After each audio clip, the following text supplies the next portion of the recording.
எறும்புகள் விவசாயம் செய்யும் என்பதை நம்ப முடியவில்லையா? ஆம், ஆனால் அதுதான் உண்மை.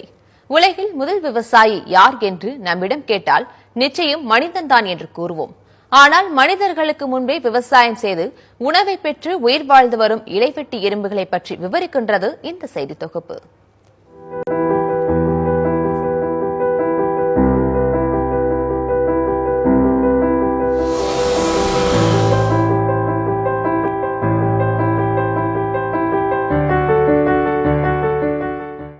பல கோடி ஆண்டுகளுக்கு முன் சின்னஞ்சிறு எறும்பினங்கள் நமக்கு முன்பே விவசாய வழிமுறைகளை கண்டறிந்து விட்டன.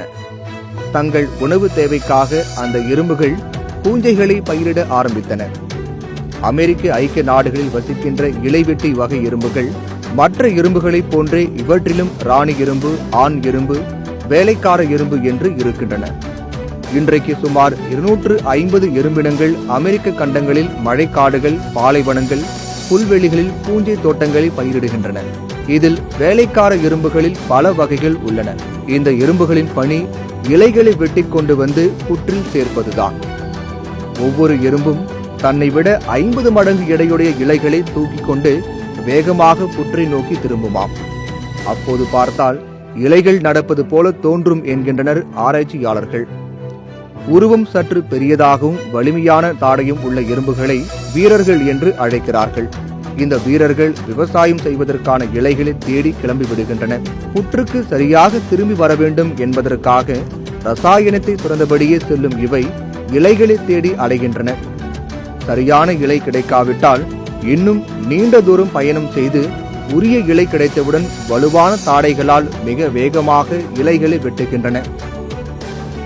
இலைகளுடன் புற்றுக்குள் நுழையும் எறும்புகள் இருளடைந்த பகுதியை நோக்கி செல்கின்றன.